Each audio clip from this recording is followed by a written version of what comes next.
այս ընտրությունից հետո քաղաքացիական հասարակության խմբերը պետք է փորձեն դառնալ օրակարգ ստեղծողներ։ Այդ հասարակության խմբերը ներկայացնում են ժողովրդի շահեր, որոնք այս ընդդիմություն իշխանություն բանավեճի ընթացքում չեն քննարկվում։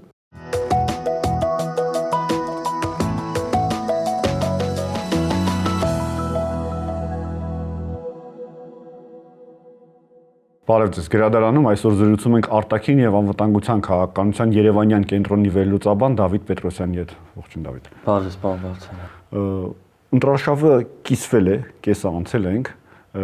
եւ քաղաքական գործիչները հետարքիր է իրենց հաղորդակցությունը ընտրողների հետ ձեր կարծիքով ինչքանով են էֆեկտիվ կառուցում եւ ինչ մեթոդներ են օգտագործում։ Երևի հիմնական դերակատարների մասին եթե խոսենք։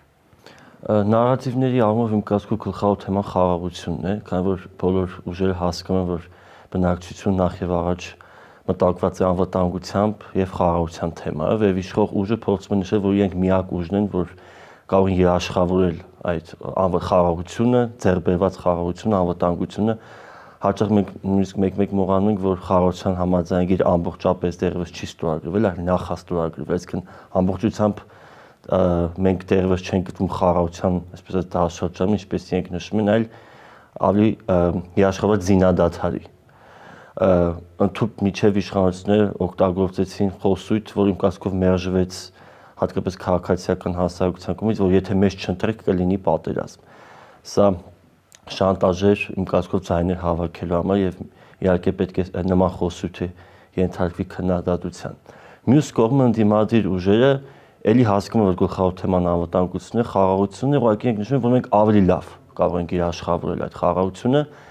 իսկ ավելի լավ ասելով իրենք նկատում են, որ մենք կարող ենք բերել ավելի լավ երաշխավորներ։ Իսկ ոչ թե նշում են, որ խնդիրը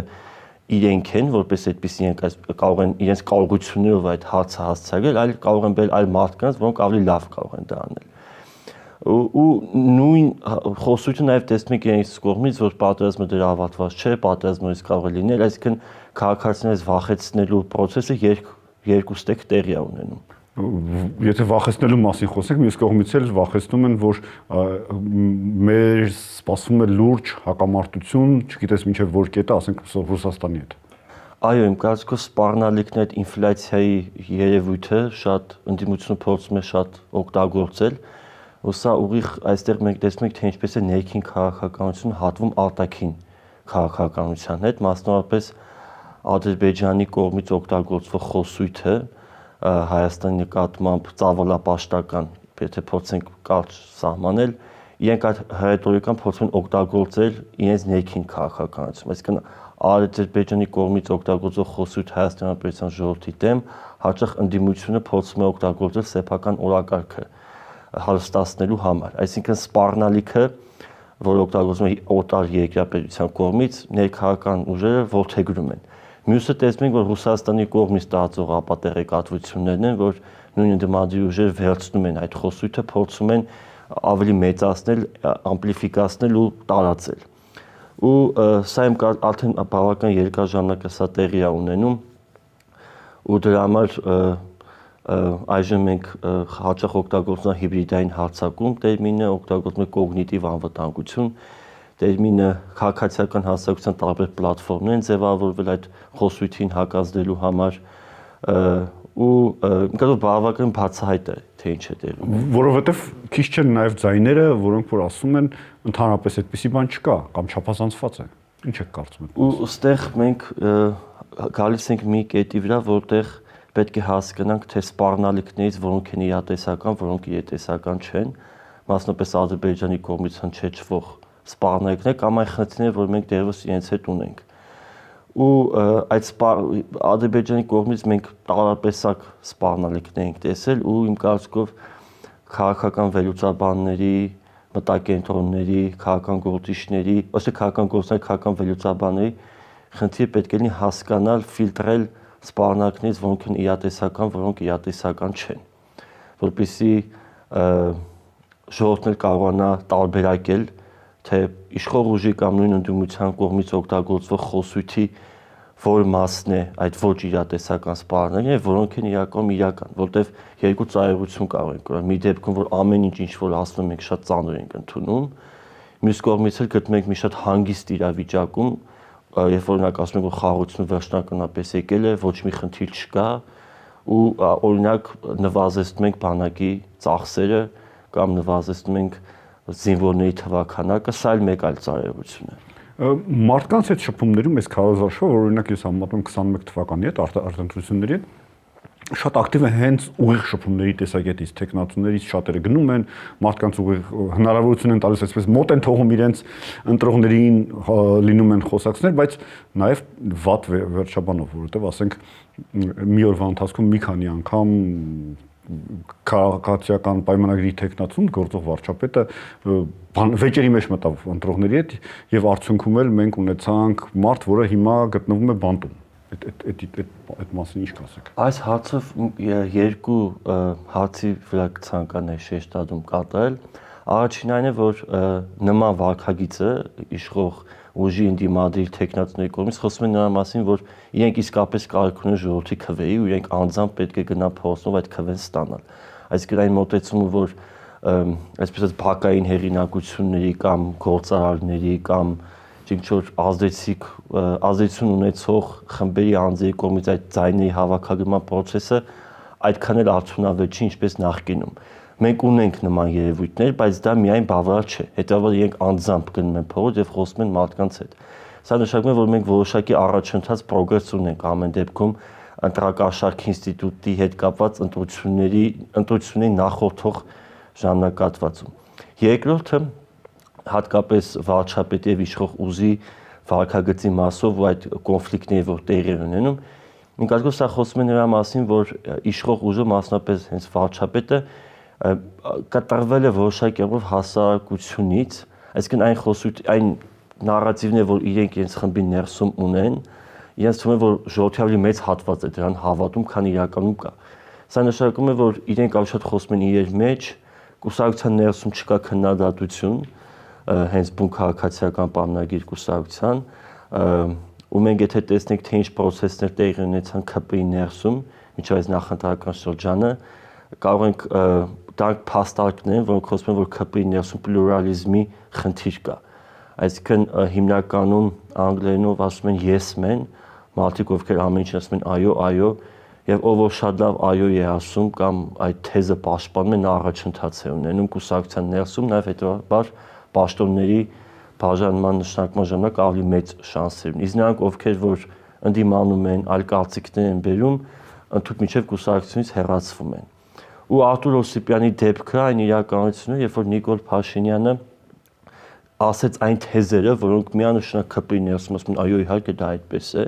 պաշտպանում են այդ թեզերը, նա ստացավ արձագանք, որ չէր համապատասխանում այն տեղեկատվական միջավայրին, որում նա հիմնականում գտնվում է, ու պատրաստ չեղավ հանգիստ կերպով դրան արձագանքել։ Ու հետո այն ինչ որ դրանից հետո տեղի ունեցավ, դա ուղղակի իմ կարծիքով ուժի ցուցադրություն է, որ եթե դուք ձեզ այդպես պահեք, ընդհանուր միջև մենք նման քայլեր կարող ենք ձեռնարկել։ Սա իմ կարծիքով մեկ այլ երևույթ հետեկարված, որ իմ կարծիքով խնդիրը Նիկոլ Փաշինյանը անձամբ ունի 2018 թվականից, որ նա ուզում է ասել ես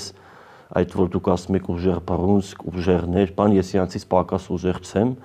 թե մեր իշխանությունը թե ես անձնապես ու պետք է լինի ու այդ իր խոսույթը որ նա օրինակ օգտագործում այդ ընդդիմադիր գործիչների կատարում, ելի այդ նույն շրջանակում այնքը փոխում է ժողովրդին ապացուցել, որ ես պակաս ուժեղ տղա չեմ։ Արտուր Օսիպյանը, որը որ երկու ամսով կալանավորվեց եւ նաեւ հացադուլ է հայտարարել, մարդը ուզում էր արտահայտվել։ Առանց ասել, որ այդ մարդը արտահայտվելու համար է պատիժ կրում։ Չխորանալով Արտուր Օսիպյանի խոսակցության բովանդակության մեջ, որի հետ ես հիմնականում համաձայն եմ, ես միանշանակ կարծում եմ, որ նա պատիժ է կրում նրա համար, որ համարձակվեց ասել ճշմարտությունը ուղիղ առաջին դեմքի երեսին։ Ոստեղ այլ խնդիր կա, իմ կարծիքով որ ազդել է այս որոշման վրա։ Երբ որ նման օրինակ բան ասեր անդիմադի գործիչներ, որոնց ունակ կարելի ասել դուք թալանել եք, դուք խաբել եք, այսինքն լիքը բան իրենց կարելի ասել, որով նրանց խոսույթը կարժե զրկվի, անկախ նրանից նրանք ճիշտ թե սխալ բան են ասում։ Արտուր Օսիպյանի դեպքում դա չի աշխատում։ Նա ունի մաքուր կենսագրություն, պայքարել է թե Արցախում, պայքարում է այժմ այստեղ, գիտական կոչում ունի, դասավանդել է, այսինքն գումարն էլ վաստակել է սեփական քրտինքով, հետևաբար իր ասածը ավելի հավաստի, ճշմարտացի կարող է թվալ այլ նաև մարդկանց համար ու հետևաբար իր խոսքի արժեքը ավելի ծանր է։ Ու իմ կարծիքով այդ պատասխանները, որ եղավ նրա նկատմամբ, հենց դրանով է պայմանավորված, որտեվ այն ինչ որ Արտուր Հովսեփյանն ասեց, դրանից շատ ավելի վատ իշխանության համար, ավելի, այսպես ասած, իրենց հեղինակության վարկանիշի վրա ազդող խոսույթներ ենք մենք տեսնում, սկսած 18 թվականից շատերը նրանցից գտնում են ազատության մեջ եւ ես չեմ էլ հավատում, որ իրանք անազատության մեջ կգտնվեն։ Այդ ուղիղ շփումների ժամանակ, ուղիղ հաղորդակցության ժամանակ, եթե այդպես անվանենք, նաև տեխնացուները ինչ որ դեպքերում անուղղակիորեն իրար վիրավորում են, անվանարկում են, սպառնում են բոլոր հնարավոր ձևերով իրար ոչնչացնել, այդպիսի խոսույթը ինչպես կգնահատեք։ Իմ կարծիքով նման խոսույթ ունի կարճաժամկետ ու երկարաժամկետ վատ հետևանքներ։ Կարճաժամկետ այն է, որ դա կարող է ազդել ընտրությունների մասնակցության վրա, քաղաքացիները մի որոշ հատված հաստատ չի ցանկանում ասոցացվել նման քաղաքական գործընթացների հետ։ Նաև մենք տեսնում ենք, որ 18 թվականին, 19 թվականին որոշ հասարակական ուժերի կողմից նման բառապաշարի կիրառումը, որը այն ժամանակ ավելի ծանր ընդունում, քան հիմա, ոչ թե մերժվեց քաղաքական ուժերի կողմից, այլ իրենք դա ողջագրեցին։ Այսինքն, եթե մենք ունենք քաղաքական խոսույթ նման մակարդակում, որոշակի հասարակական ուժեր եկան, որ խոսույթի իջեցրեցին այս մակարդակի տարբեր շարժառիթներից ելնելով, քաղաքական ուժերը փորձ չթողեն, որ խոսույթը իջնացեր, այլ իրանք էլ իջան այստեղ ու այժմ պայքարում թե ով կարող ավելի ցածր նժարը իջեցնել։ Ու իրանք նաև ուսա այդ թունավոր մասկուլինության ցուցադրություն է, ու իրենց թվում է, որ հասարակությունում կան մարդիկ, ովքեր սա կընդունեն։ Երկարաժամկետ վատ հետևանքը ու հատկապես սա վերաբերում է երիտասարդներին, ու մենք քան որ աշխատում ենք, շփվում ենք երիտասարդների ակնհայտ, այսօր առավոտյան խոսակցություն ունեցա ընկերոջս հետ, ինձ դա ասեց քաղաքականության մասին, ասեց ես չեմ ուզում ասոցացվել նման քաղաքական դաշտի հետ, ես չեմ ուզում քաղաքական գործընթացներին մասնակցել, չեմ ասում քաղաքականությամբ զբաղվել։ Ես չեմ ուզում լինել այնտեղ, որտեղ ինձ նման վիրավորանքներ կարող են տալ, ֆեյքեր օգտագործել իմ անձը պախարակելու մեջ, ու ես էլ նույն կերպ իրենց պատասխանեմ։ Այսինքն սա ուղիղ ճանապարհ է քաղաքական աբստենտիզմը խրախուսելու եւ քաղաքականությամբ ուսի զբաղվել միայն իրենք։ Սոցիալական ցանցերում նաև սոցիալական ցանցերը ընդհանրապես շատ են օգտագործվում, նաև ցանցերում հումորներ են ծախսվում հենց կոնտենտը տարածելու եւ նաև կոնտենտ ստեղծելու համար իրենց նարատիվները առաջ տանելու։ Օրինակ խոսում էինք այն մասին, որ ադրբեջանական խոսույթը բերեն, ասենք քաղաքական ուժերից առնվազն մեկը առաջ է տանում 300,000 ադրբեջանցիների Հայաստանում բնակվելու թեզը, հայլայն մենք տեսնում ենք նաև տարածվում են խոսույթներ այն մասին, որ օրինակ եթե ասենք այդ քաղաքական ուժերից ասենք ուժեղ Հայաստանը եթե ընտրվի, ապա 300,000 ոնց որ էլի Հայաստանից կգնան ծառայելու Դոնբասում եւ կկրվեն Ռուսաստանի կողմից, այդ չեղած նարատիվներով կամ արհեստական թվացող առնվազն անիրական թվացող նարատիվներով իրար ջախջախելը արվում է հենց հատկապես սոցիալական մեդիան օգտագործվելով։ Սա իմ կարծիքով վերաբերում է մեր նախորդ հարցին, ընդհանրապես մեր բովանդակության նարատիվները բերելու, դրանք տարածելու նպատակների ու ընդդիմադիր ուժը փորձում է ստեղծել, որ մենք ճգնաժամում ենք գտնում, սպառնալիքներ կան, այդ միջավայրը ավելի ուժեղացնել, ու այդ որպեսզի ուզում եք դալուցի պետք է գաք մեզ մոտ։ Ու իրանք այդտեղ շատ չեն խորանում, թե այդ սպառնալիքը իրական չէ, ժողովուրդը դա ինչպես կընտրի, նպատակն այն է, որ ստեղծել որ շատ վատ իրավիճակ է, դրա համար նրանք ամեն ինչ անում են։ Միգուցե նույնիսկ այդ սպառնալիքները ավելի են մեծացնում, քան իրական դրանք կան, էլի։ Ոստեղ մի հատ կարևոր հարց կա, երբ որ նման խոսույթներն են դառնում թեմա, ու եթե մենք նայենք 2020 թվականից շատ այնց աբսուրդային թեմաներ գալիս են գնում են, այսինքն 18 թվականից հենց հեղափոխություն եղավ, միշտ ինչ-որ շատ աբսուրդային թեմաներ կան, որն այդ թեմաների նպատակը, ու երբ որ նայենք դրանք ովքեր են տարածում նաև, դրանք այդ ավելի պարզ է դառնում, երբ որ օրինակ խոսում ենք այդ 300,000 ադրբեջանցիների մասին, այլ կարևոր հարցեր չեն քննարկվում։ Օրինակ իմ համար շատ կարևոր է 44 օրյա պատերազմի քնից հանձնաժողովի այդ զեկույցը։ Իմ կարծիքով սա շատ քաղաքական ուժի հիմնական նպատակը պետք է լիներ, որ այդ զեկույցը որոշակիորեն գոնե հանրայնացվի, որպեսզի մենք իմանանք, թե ինչպես ենք մենք պարտվել այդ պատերազմում։ Որտեղ դա ոչ միայն պատմության մասն է, այլ ապագայի, քանի որ թե մենք տեսնենք օրինակ բանակում այս խնդիրը կար, հետախուզությունում այս խնդիրը կար, կառավարման մեջ այս խնդիրը կար, մենք կարողանանք հասնել արդյոք գործող իշխանությունները լուծում են այս խնդիրները, հասցեագրում են այս խնդիրները, բայց մենք միջև այժմ 44 օրյա պատերազմի պարտության պատճառների մասին մենք ամենևս ունի սեփական կարծիքը։ Բայց իմ կարծիքով սա համար ենք պատվել, մեկ ասում է սրա համար համակարգված մոտեցում չկա, որտեղ այս հանձնաժողովի ամեն ինչը մնում է գաղտնի։ Բացի այդից էլի կան կարևոր թեման, օրինակ երկաթուղու հարցը, որ հատվածում է գտնվում, ինչ հատվածում է գտնվում, տարածքների դեմարկացիա դելիմիտացիայի հարցը, գեյների հարցը, թրիփը, որ հատվածում է այժմ գտնվում, ու սկսած միջև օրինակ Երևանի տրանսպորտի հարցում տելսելի խնդիրը շատ արդիական է իմ կարծիքով, կարևոր է, մարդիկ ամեն օր դրան բախվում են, օրինակ ես 30 րոպե պայքարում էի, որ Բարոյմանից հասնեի Կոմիտաս։ Ու բայց երբ որ նման խոսույթ է գալիս, այս թեմաները փակվում են։ Առևանգում է դաշտ էլի թեման։ Դա առևանգում են, օկուպացնում են ու երկուսին է սա ձեռք է տալիս։ Իշխանությունը նման խոսույթի դեպքում ուղղակի այս անդիմությունը դե իրանք չնայած նշում են ուղիղ, որ մենք շատ ուրախ ենք, որ մենք նման անդիմություն ունենք, իրանցից մեկը փոքսի տանձիկ է նման անդիմությունը, այսինքն իրանք չեն ստանում քննադատություն, ռեալ քննադատություն, հետեւաբար կան ավելի թույլ աշխատել, ավելի քիչ, իսկ մենք գիտենք, որ իշխանություններին միշտ առողջ քննադատության է պետք ենթարկել, որպեսզի իրանք ավելի լավ աշխատեն։ Անդիմությունն էլ խուսափում է ավելի պրակտիկ ռեալ առաջարկություններ ներկայացնելուց, որտեղ դա ավելի բարդ է, քան օրինակ նման թեմաների մասին խոսելը։ Օրինակ, որ դու բերես Հայաստանի անվտանգության կամ բանակի ռեֆորմ, ասես օրինակ ես առաջարկում եմ սա, նման բան անելու համար պետք է աշխատել, գումար ծախսել, թիմ հավաքել, ավելի բարդ է կառուցողական ընդդիմություն լինելը, քան մյուսը, արդյունքում տուժում է իմ կարծիքով ժողովուրդը, իրենք երկուսով այդքան շատ չեն տուժում, իրենք միայն շահում են։ Նաև մարդիկ այս ընտրակաշրջանը ոնց որ sense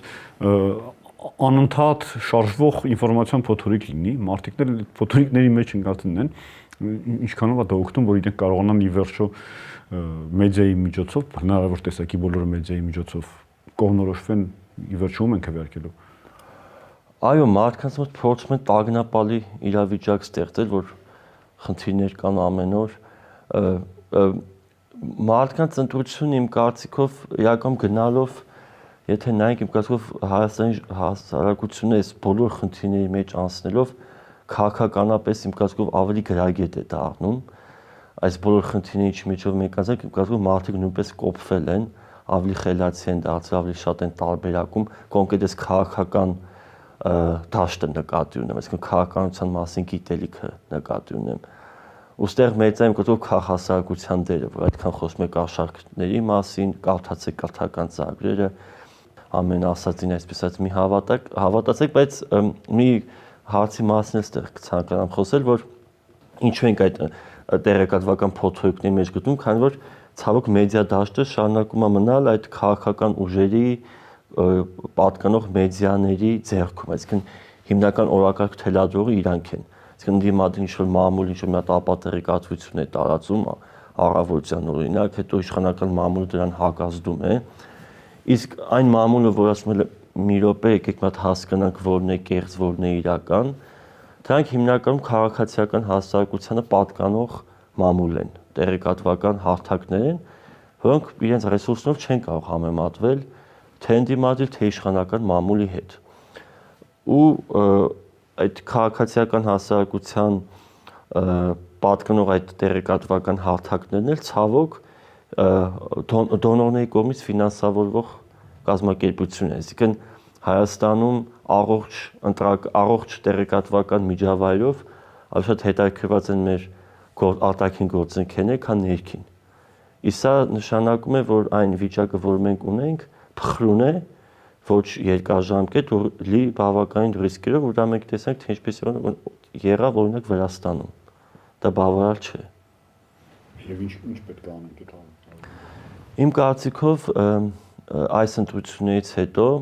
քաղաքացիական հասարակության խմբերը պետք է փորձեն դառնալ օրակարգ ստեղծողներ, օրինակ 16, 17, 18-ին, 19-ին նաև, օրինակ Ամուսարն եմ ես հիշում որպես վերջին այդպիսի երևույթ, քաղաքացիական հասարակություն օրակարգ ստեղծող էր։ Իսկ օրակարգ ստեղծել նշանակում է իշխանության համար ստեղծել անհարմարություններ, ընդդիմության համար ստեղծել անհարմարություն, որտեղ դու դաշտը վերցնում ես ու կարող ես արդեն պահանջել որոշակի քայլեր։ Իմ կարծիքով այս ընտրությունից հետո քաղաքացիական հասարակության խմբերը պետք է միավորվեն եւ հասկանան, թե ինչ պետք է անել, որպեսզի քաղաքացիական ֆինանսավորումը տեղի չունենա միայն դրսից։ Ու ինչու դա կարելի անել, որովհետեւ օրինակ եթե հատկապես 22 թվականի ջերմուկից հետո քաղաքացիական հասարակության շատ խմբեր, անհատներ կոնսոլիդացվեցին իշխանությունների շուրջ հակազդելու ռուսական վտանգին, որը որ շատ նորմալ է, ու իշխանությունը նաև խնդրեց, որ աջակցության կարիք ունի, նույնիսկ հիբրիդային հարձակումների դեպքում մենք տեսնում ենք, որ քաղաքացիական հասարակությունը burden sharing է անում, բեռի կիսում է անում ու գործունեություն է ծավալում։ Հիմա երբ որ արդեն հունիսի 7-ին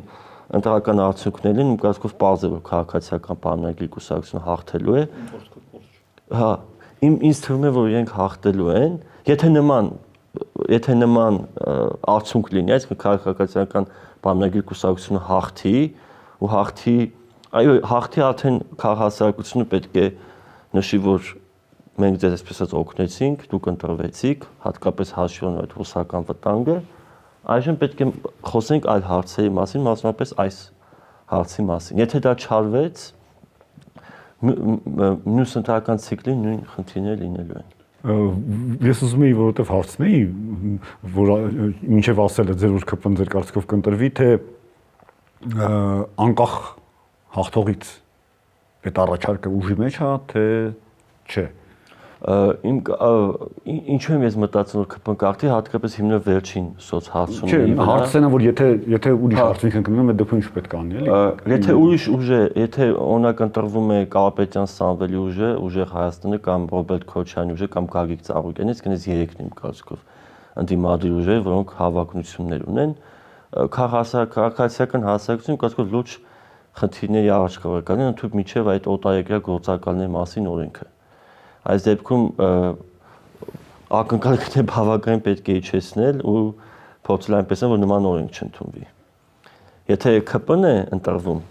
ելի ես չեմ բարձրանում, որ միգուցե ԿՊ-ն էլ մի օր խոսա օտարերկրյա գործակալների մասին, որտեղ իրենք նման լեքսիկոն օգտագործեցին, հետո երբ որ մի քիչ հակազդում եղավ նվազեցրեցին, նաև հաշվի առնելով որ ԿՊ-ի հիմնական աջակցություններից ԵՄ-ից եւ Ամերիկայից է մի փոքր բարդ է իրենց համար, բայց այսինքն եթե ԿՊ-ն է ընտրվում, իմ կարծիքով պետք է նման օրակարգ փորձել ստեղծել քաղաքացիական հասարակության համար ու քննադատել իշխանություններին, կամ այժմ ինչպես ասում են, մոճնել է ձեր ձեռքը, մյուս բառը չեմ հիշում, մեղը եւ մոճնել ձեր ձեռքում են աշխատեք։ Եթե ընդդիմադիրներն են դու այդ դեպքում կարծիքով խոսույթը փոխվելու է ու վտանգները շատանալու են քաղաքացիական հասարակության համար։ Բայց ամեն դեպքում քաղաքացիական հասարակությունը, իսկ որ ասում են քաղաքացիական հասարակություն ներառյալ մեդիան, միջոցները ցանկալի է որ միասնական աշխատեն։ Իմ կարծիքով ես նման առաջարկություն 19 թվականին եմ արել, քաղաքացիական հասարակությունը պետք է որոշակի հիմնական հարցերի շուրջ համախմբվի։ Դա չի նշանակում, որ օրինակ ամեն մեկը կորցնում է իր յուրահատկությունը, ոչ։ Օրինակ Եվրամիության հիմնական խոսույթը ո՞րն է, չէ, United in Diversity, միասնական բազմազանության մեջ, այսինքն կան երիտասարդական, իրավապաշտպանական, բնապահպանական այլ կազմակերպություններ։ Մեզ միավորում է ինչը ժողովրդավարությունը։